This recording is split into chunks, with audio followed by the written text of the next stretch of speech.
नमस्कार पालक विद्यार्थी मित्र हो. करिअर या सदरामध्ये या व्हिडिओमध्ये आपण अभियांत्रिकी क्षेत्र याविषयी माहिती घेणार आहोत. अभियांत्रिकी क्षेत्र हे साधारण 10वी नंतर किंवा 12वी विज्ञान शाखेनंतर आपल्याला या क्षेत्राकडे जाता येईल याची थोडक्यात माहिती आपण घेण्याचा प्रयत्न या व्हिडिओमध्ये करणार आहोत.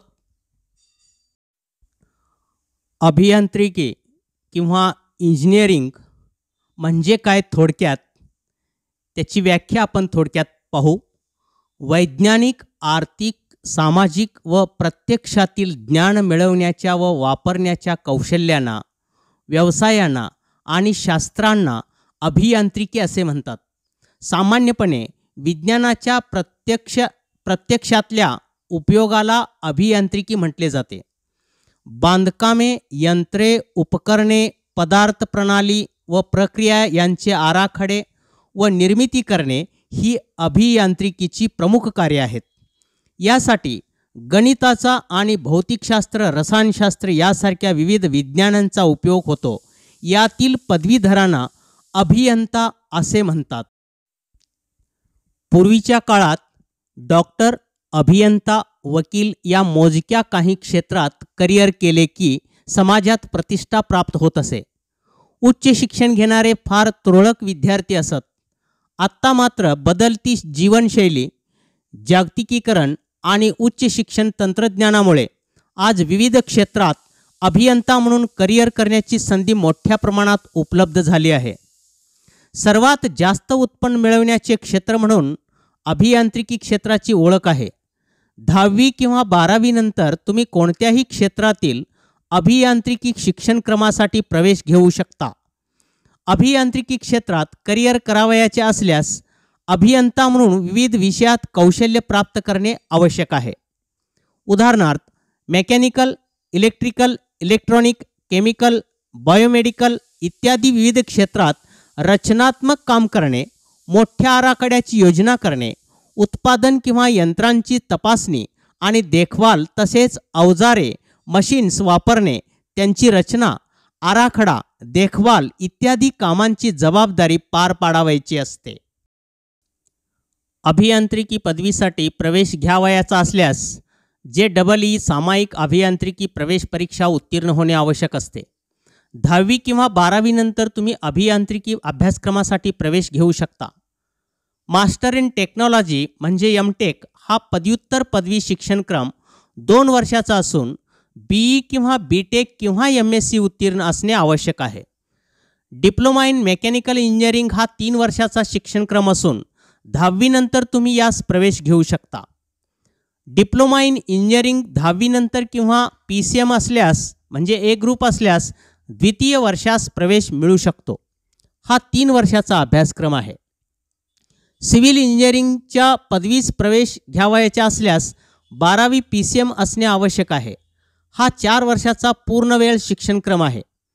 BE इलेक्ट्रॉनिक अँड टेलिकम्युनिकेशन हा शिक्षणक्रम 4 वर्षाचा असून 12वी PCM 50% सह उत्तीर्ण असणे आवश्यक आहे. BTech इन मेकॅनिकल इंजिनिअरिंग हा 4 वर्षाचा शिक्षणक्रम 12वी PCM 45% सह उत्तीर्ण असणे आवश्यक आहे. BTech किंवा BE in computer science and engineering हा 4 वर्षाचा शिक्षणक्रम असून 12वी PCM उत्तीर्ण असणे आवश्यक आहे. BE ऑटोमोबाईल इंजिनिअरिंग हा 4 वर्षाचा शिक्षणक्रम असून 12वी PCM 50% सह उत्तीर्ण असणे आवश्यक आहे. पाईंग, डिझायनिंग अँड ड्राफ्टिंग हा 1 वर्षाचा पार्ट टाईम शिक्षणक्रम असून ITI पूर्ण असणे आवश्यक आहे. या स्लाईडमध्ये आपण इंजिनिअरिंगला शैक्षणिक अर्हता किमान काय आवश्यक आहे याची माहिती घेण्याचा प्रयत्न केलेला आहे. यानंतर आपण विविध अभियांत्रिकी क्षेत्रे कोणकोणती आहेत आणि त्या क्षेत्रामध्ये कामाचे स्वरूप काय असते हे माहीत असणे अतिशय आवश्यक आहे. कारण बऱ्याच विद्यार्थ्यांना हे माहीत नसते की इलेक्ट्रॉनिक अभियांत्रिकी म्हणजे काय, इंडस्ट्रियल अभियांत्रिकी म्हणजे काय, निश्चित त्याच्यामध्ये काम काय आहे, कामाचे स्वरूप काय आहे, नेचर ऑफ वर्क हे आपण या काही स्लाईडमध्ये आपण पाहणार आहोत. तर पहिलं या ठिकाणी आहे इलेक्ट्रॉनिक अभियांत्रिकी. इलेक्ट्रॉनिक अभियांत्रिकी क्षेत्रात इलेक्ट्रॉनिक्स घटकांशी संबंधित क्षेत्रात काम करण्याची संधी प्राप्त होते. इलेक्ट्रॉनिक वस्तूंची रचना करणे, त्या बनवणे, तपासणी करणे, देखभाल करणे, बनविलेल्या वस्तूंची तपासणी करणे इत्यादी स्वरूपाचे काम करावे लागते. त्याच्यानंतर 2 इंडस्ट्रियल अभियांत्रिकी. इंडस्ट्रियल अभियंत्यांना उत्पादन आणि औद्योगिक क्षेत्रात करिअर करण्याची संधी प्राप्त होते. इंडस्ट्रियल लेआउटची योजना आखणे, यंत्र आणि साहित्य निवडणे, गुणवत्ता राखणे, वितरण आणि इन्व्हेंटरी कंट्रोल हे अभियंते तयार करतात. पुढचा आहे मायक्रो इलेक्ट्रॉनिक अभियांत्रिकी. मायक्रो इलेक्ट्रॉनिक्स अभियंते नवीन इलेक्ट्रॉनिक सर्किटची चाचणी, रचना, विकास, नवीन तंत्रज्ञानातील इलेक्ट्रॉनिक्समध्ये वापर करून नाविन्यपूर्ण शोध घेणे याचा अभ्यास असतो. टेलिकम्युनिकेशन अभियांत्रिकी. टेलिकम्युनिकेशन यंत्रणेशी निगडित क्षेत्रात काम करण्याची संधी प्राप्त होते.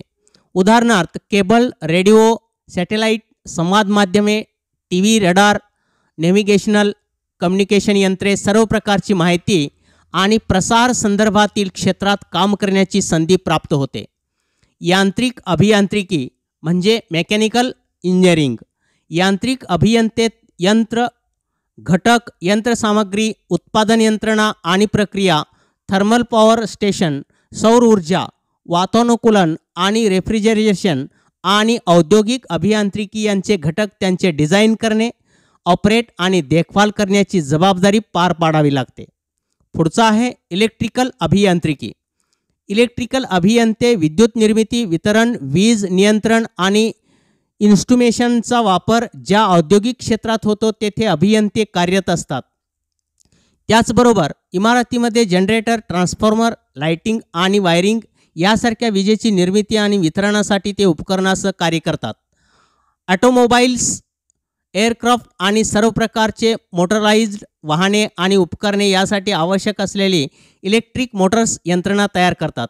व्यावसायिक आणि सैन्य विमान, क्षेपणास्त्र आणि अंतरिक्ष कामाचे डिझाईन, विश्लेषण, निर्मिती, विकास, चाचणी करणे इत्यादी महत्त्वाच्या जबाबदाऱ्या इलेक्ट्रिकल इंजिनिअरिंगला देण्यात येतात.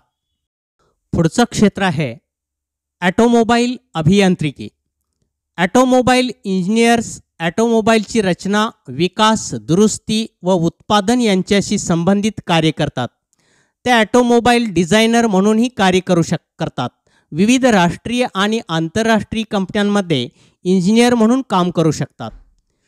पुढचं क्षेत्र आहे न्यूक्लिअर अभियांत्रिकी. न्यूक्लिअर एनर्जी आणि रेडिएशन यावर संशोधन न्यूक्लिअर इंजिनियर्स करतात. ते मॉनिटर करणे, त्याची रचना आणि विकसित करण्याची जबाबदारी पार पाडतात. वीज प्रकल्प कार्यान्वित करणे आणि वीज उत्पन्न करणे हे न्यूक्लिअर अभियंत्याचे कार्य असते. आण्विक इंधन सायकलवर काम करण्याची संधी मिळते. उत्पादन, हाताळणी आणि आण्विक इंधनाचा वापर, आण्विक ऊर्जेतून जे टाकाऊ पदार्थाचे उत्सर्जन होते त्याची सुरक्षित विल्हेवाट लावणे अशी महत्त्वपूर्ण कामे करण्याची संधी या अभियंत्यांना प्राप्त होते. पुढचं क्षेत्र आहे मरीन अभियांत्रिकी. मोठ्या नौका आणि जहाज स्थापित करणे, त्या संदर्भात संशोधन, सर्वेक्षण आणि त्यांची देखभाल करणे. नौदलात मोठ्या प्रमाणात मरीन इंजिनियर्सना मागणी आहे. सागर तटावरही इंजिनियर्स म्हणून काम करण्याची संधी प्राप्त होते. गोदी आणि कार्गो संदर्भातील यंत्रे आणि अवजारांची देखभाल करण्याचे कामही मरीन इंजिनियर्स करतात. पुढचं क्षेत्र आहे मायनिंग अभियांत्रिकी. भूपृष्ठामधील आणि वरील खाणीची रचना तयार करणे, त्यांची देखभाल करणे या कामासाठी मायनिंग इंजिनियर्सची मागणी मोठ्या प्रमाणात असते. भूपृष्ठाखालील सुरुंगाचे आणि माइन शाफ्टचे बांधकाम आणि नियंत्रण करणे या जबाबदाऱ्या पार पाडण्याची संधी या इंजिनियर्सना किंवा अभियांत्रिकींना प्राप्त होते. पुढचं क्षेत्र आहे बायोमेडिकल अभियांत्रिकी. इंजिनिअरिंग आणि लाईफ ॲनालिटिक्सच्या तत्त्वांचा वापर करतात. ते मानवी आणि प्राण्यांच्या जीवनातील जैविक दृष्टिकोनातून संशोधन करतात. बायोमेडिकल इंजिनियर्सने शोधलेल्या उत्पादनांनी औषध क्षेत्रात क्रांती आणली आहे.